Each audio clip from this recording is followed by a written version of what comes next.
Welcome to the Tyler's Place podcast. I am your host, Maynard Edwards, a podcast by Scottish Rite Brothers for Scottish Rite Brothers. Thank you so much for joining me. Normally, we would be coming to you from the House of the Temple in Washington, D.C. However, as you might suppose, the House of the Temple in Washington, D.C. is currently closed for the COVID-19 crisis. I really hope each and every one of you guys are doing well and hanging tough in this crisis.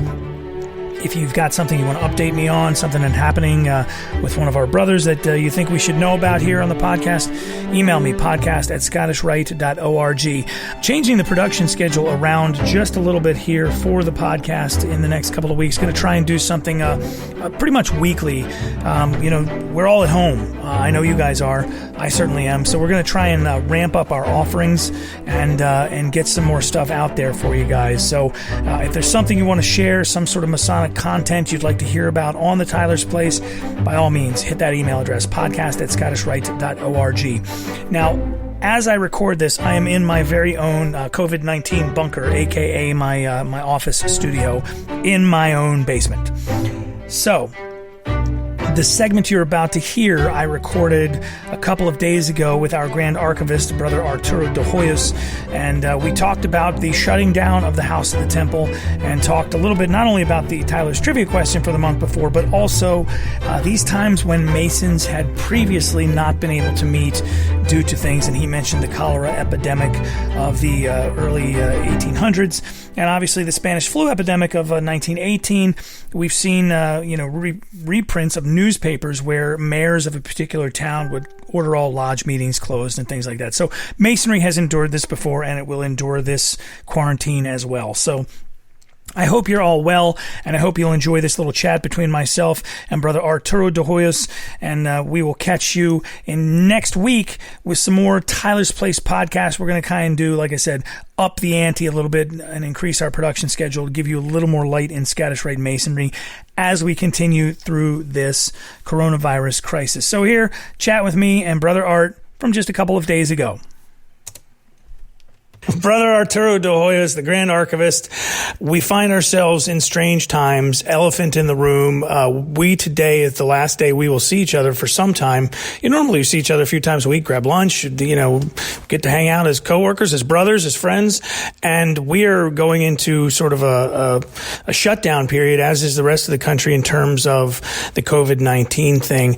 I guess my question for you, as someone who's studied the history of Freemasonry, has the craft endured a period of time like this in the past where meetings were not able to have? I mean, I guess during the Holocaust, certainly Masons in Nazi Germany were not able to have regular meetings. They maintained their brotherhood, and there's all sorts of stories about the forget-me-not that we've talked about and things like that. But in the United States, has there ever been a time where we've sort of had forced separation? I mean, during the war or something like that? Well, of course, during the war. But the one that came to mind when you mentioned COVID-19 was the cholera epidemic in the 1830s, of course.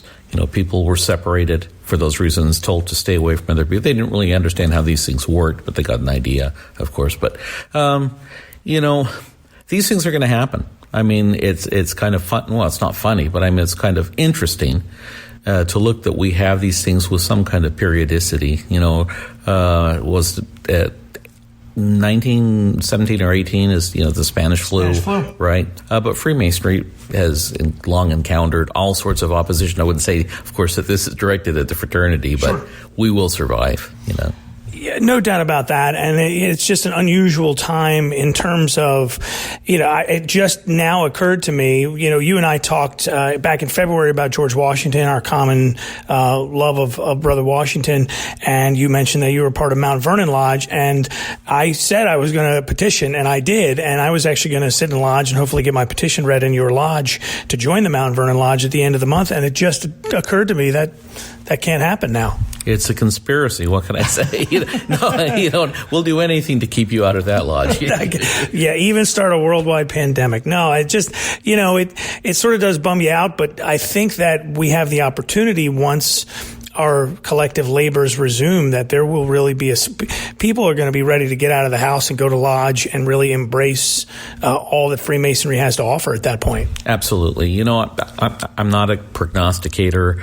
We have no idea really what's going to happen, but I suspect, as I've heard some Doctors say that, as with other colds and flus, that when the weather warms up, this thing will go away. And I think that we're going to see a lot of good things happen. And it's the perfect time of year. Spring is just coming on us right now. There'll be a lot of not just lodge activity, but people will want to get out and live their lives as normal. We'll look for that stock market to climb again. Yeah, indeed. And you know what? I sent out a little newsletter earlier in the week and said it was reflecting a little on the 12th degree. And the 12th degree is about adapting to challenges and things. And I thought it was just great timing. What a challenge we have in front of us, but what an opportunity we have to turn that challenge into a real blessing. So as a Mason, this is a good time to grab Master Craftsman. I know it's been sitting on the shelf there and you've been, I'm going to get to that. Well, what the heck else do you have to do now? Your excuses are officially gone.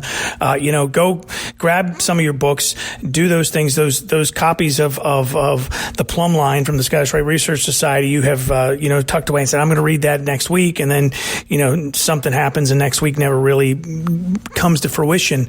Now's a good time for that. As someone who's read so many things, what is your recommendation for a couple of interesting things to hold people, something out there that they should grab towards besides Master Craftsman and Herodom and things like that? I mean, those are good jumping off points. Well, they're better than good jumping off points. In the back of my ritual monitor and guide, I do have a suggested reading list. There's some basic texts that I think every Freemason should read. Not all prepared by American Masons. In fact, one of the best of them is Bernard Jones's book, The Freemason's Guide and Compendium. It's an English work originally written in the 1950s, if I remember, maybe late 40s, early 50s. It's a fantastic book on the history and symbolism of Freemasonry. There are a lot of very nice books. Some of the older ones that are kind of ignored, books by like Hayward, for example. Some of the books by Carl Cloudy are very nice. He has a little introduction to Freemasonry, some lesser-known books, Old Tyler Talks, The Lion's Paw, things like this. But there's a set, the Little Masonic Library, that you can get from McCoy Publishing, which is 5 volumes, I believe, was originally published in 26 volumes or something like that. But there's a lot of really good material. And don't use the excuse that you have to catch up on watching, some television program. That will always be there. It's junk TV, as I call it. Really, this is a chance to sit back, curl up with a good book, learn something about your fraternity. Yeah, if nothing else, this is certainly an edict from the Grand Architect to maybe everybody throttle it back a little bit, stop with the screens, spend some time with friends, with family in a closer environment, and embrace this forced slowdown, so to speak. Absolutely. And quit running out to Walmart and buying up all the toilet paper and water. Good grief. It's crazy. Have you tried to go to the store just for anything regular at this point in time? It's not there. Whatever you want, it's not. Now, everybody says, listen, there's no shortage. You just got it all before the trucks come back. So I think we're in okay shape with that stuff. But good grief. If people ran out and bought books to the volume that they bought toilet paper, we'd have a much higher level of discourse. That's absolutely true. For those of you that read the introduction to my annotated edition, Morals and Dogma, I actually talk about this. I said that if you look at humanity, I mean, it's nothing short of there's a natural disaster, fading of electricity, a flood, any of these kind of things, and you see what people really are, how they panic. And this is exactly what we're seeing today. We're going to be fine. This is just a little bump in the road. It's not a good thing, of course, but we recover from this. The thing is, be calm, keep your senses, be deliberate. Maturely deliberate as to what your actions are. And if you've got those elderly brothers out there, as a Mason, give them a call. Don't visit them right this minute. Everybody needs to sort of stay separate. But if you need to drop groceries off on the front porch or something like that for a brother who has a little trouble getting out, think of that guy. You know who he is. Just give him a call. My elderly aunt, I was over near her house yesterday. I took my kid to get a root canal yesterday. So there's a fun first day of quarantine. Get a root canal.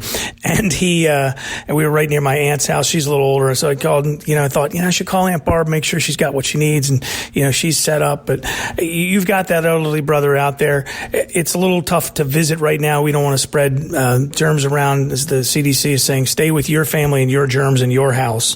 But you can drop something off on the porch of a brother who can't get out because he is elderly. He does have a asthma or some other condition makes it scary for him to be out right now. So do think about that while you're out there, guys. Absolutely. You mentioned not staying with your families. Of course, this is a great time to get carry out. And you can send something to somebody that way also. If somebody else can't afford it, a local Mason like that is stuck at home or something, maybe you can do something for them like that. Now, another we're going to talk one more disappointing thing, but then we're going to switch into some positive direction here. One disappointing thing is that our Scottish Rite workshops in St. Louis and in San Diego, which we were all really looking forward to, are indeed now canceled. So if you're just catching up on this, those 2 workshops are canceled. They won't be rescheduled. We're going to make the audiovisual materials that we used at the workshops available. We did get we snuck the Charlotte workshop in literally while we were there. As we were wrapping up, the governor of North Carolina basically declared any meeting over 100 people to be unlawful. So we were adjourning just as that was going on, and truly thankful for the guys that came there. Your speech about what makes Freemasonry different, what makes our fraternity different from other organizations out there, standing ovation, was a great speech. Obviously, we can't recount the whole thing here, but and we've talked a little bit about the highlights. But your impression of the workshop, your thoughts on how things were received, and so on, just quickly. It was great to be there with so many brothers. I was really surprised how many of them came. We had a lot of cancellations, of course, but those that were there were enthusiastic, had a very positive attitude. I really didn't hear any brothers really talking about COVID-19 while I was there. They were talking about things to do at the workshop, things that were happening in their valleys. I thought it was a really good opportunity to really just share our message of Freemasonry, the Scottish Rite, what we're doing. I'm disappointed, of course, that we're not going to have our other workshops, but it makes good sense. But everything, I thought, went really smooth, went really well, and overall I'd say it was a success. Yeah, what was you did a little Q&A in the evening, was really great chat about Freemasonry in general. When you do those Q&As, I would imagine you tend to get a handful of the same questions. I heard some really new, some interesting questions. Did any jump out at you that you recall from this time? Or? Not in particular. These are the general kinds of questions that people have just about Freemasonry in general. There are usually things like, why do we have a version of the story of the Hieramic legend with the capture of the ruffians in the Scottish Rite when we already have one in the Blue Lodge? Things like which I addressed. Some people wonder, why is it called the Scottish Rite? If the degrees came from France, or many of these degrees. So we address some of those kinds of things. But this is really one of the funner things for me. I have an opportunity to share what we do know about the history of Freemasonry. And you may remember that I asked the brothers there, how many of you have participated in the Scottish Rite Master Craftsman programs? And I would say it was over half of them that put up their hands that they had participated. And I remember saying that the purpose of these programs is to make bigger, stronger, faster, smarter Freemasons, and we're doing that. Some of the questions that I asked, brothers had answers for, and they learned it in our education programs. Had I asked those questions and we had not had our programs, I doubt anybody there would have been able to put up their hand. I asked very specific historical and symbolic questions, and some of our brothers who graduated from those programs just popped up those hands and they had great answers. The one question that I hear asked a lot that always trips people up is, which is the first high degree in Masonry? Because guys are unsure whether you want to hear the answer, the Master Mason degree or the Scotch Master degree. And then they also mix up 1724 and 1733 a little bit. That I hear a lot. But we heard questions about the Noetic ritual.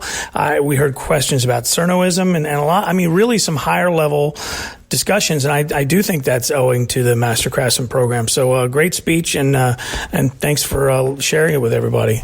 It was a lot of fun. So we do have a question on the table, and we do have a lot of answers for this. When you stumped them, you threw down a second challenge after the February question. And the question was, which ritual is exposed in the illustrated, and you're going to have to refresh it. Which was the title of the book, The Illustrated Guide?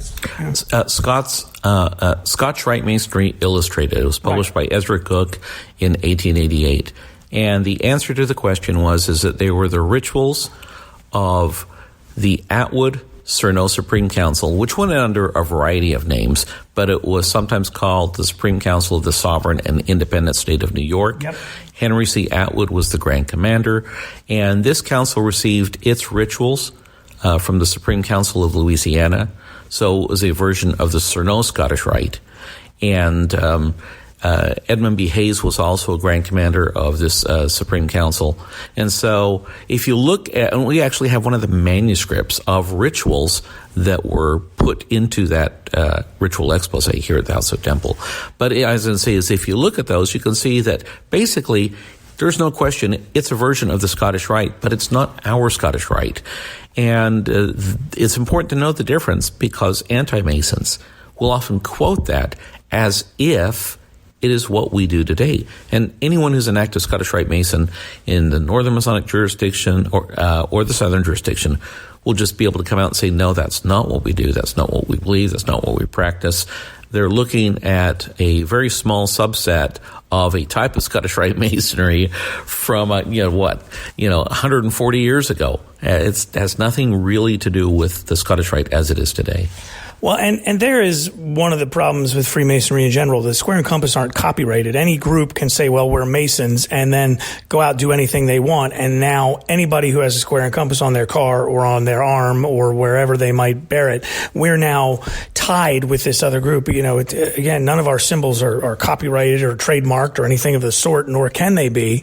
So we're sort of stuck with that albatross in a way that anybody can call themselves a Mason, and that's going to be what's in the headline. We've seen, this Masonic group, and then you go and you look, and it's some group calling themselves Mason, but they're not recognized by any regular Grand Lodge. That's absolutely true. And you have to be careful also because of the similarity of names.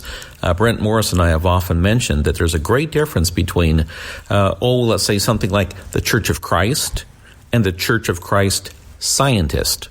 You add one name to it or one word to it and it changes it completely. And this is the way the Freemasonry is. There are groups that call themselves Freemasons, but they are not necessarily really Freemasons. Many years ago, I said that wearing a stethoscope doesn't make you a doctor. So you can dress like a Mason. You can wear regalia as a Mason. You can purchase an expose, get a bunch of friends together and march around your room and try to practice Masonic rituals. That doesn't make you a Mason. That's got to be one of your best quotes ever. Wearing a stethoscope doesn't make you a doctor. Well, it's true though, right? So, these are things that are passed down by tradition, by ritual, and by authority. And, it's just really important to know what it is that you're reading. So I said is that when you look at something like these older ritual exposés, in some cases they do give valuable information that historians can use to understand how ritual developed.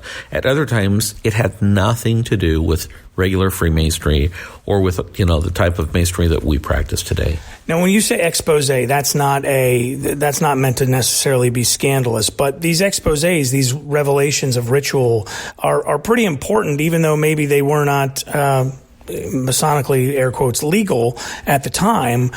This is how, for instance, in Esoterica, the back of Esoterica, you've got a reprint of Jachin and Boaz, which was a revelation of some early Masonic ritual.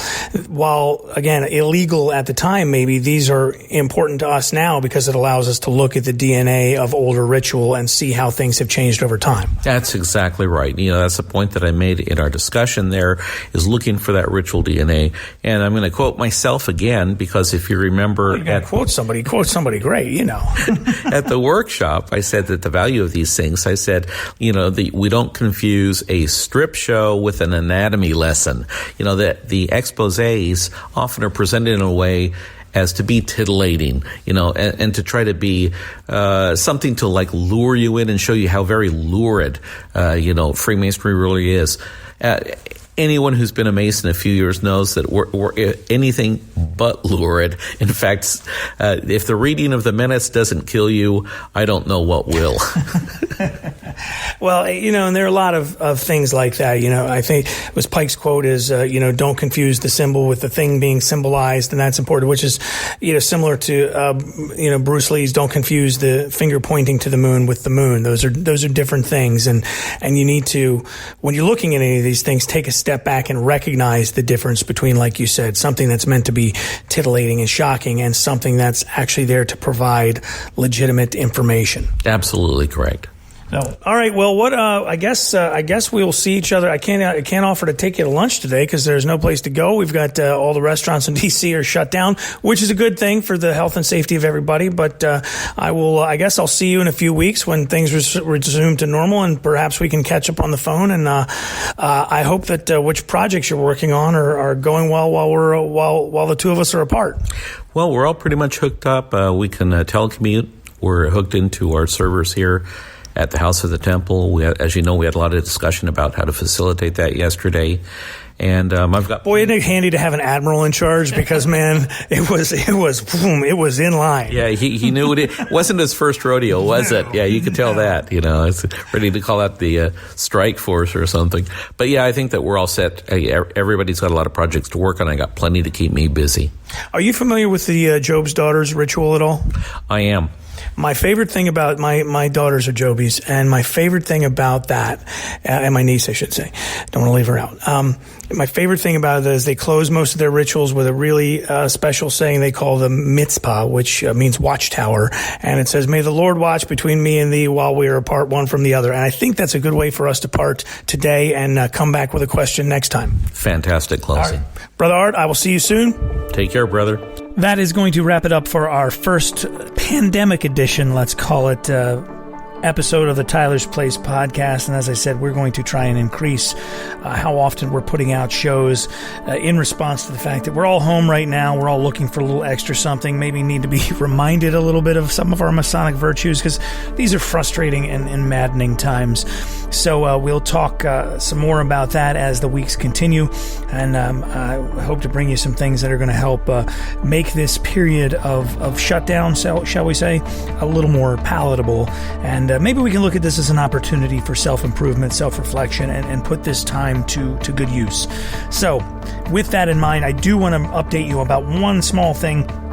And that is, those of you who are taking the Master Craftsman program, obviously this is going to slow down the return on some of those quizzes. You finish the program and you mail the quiz in and it comes back. The mail is still being delivered. However, our brother Stuart Poole, who's in charge of getting those quizzes squared away and seeing to it that they get graded and things of that nature, he's only going into the House of the Temple to pick up the mail once a week. We feel that's the safest thing for him to be able to do. So please bear with us. Please give us a little bit of patience as we deal with something that is rather unexpected. And so we just wanted to make you aware of that as we continue. Again, I would love to hear from you. Let me know how you and your family and your brothers and your Valley members and your Blue Lodge members are doing during this crisis. I would love to chat with you and find out what's happening. So send me an email, podcast@scottishrite.org. And we'll catch you next time. I'm Maynard Edwards. Thanks for joining us here in the Tyler's Place. The Tyler's Place Podcast, brought to you by the Supreme Council of the Scottish Rite, Southern Jurisdiction. If you're interested in becoming a Freemason or in joining the Scottish Rite, email us at podcast@scottishrite.org.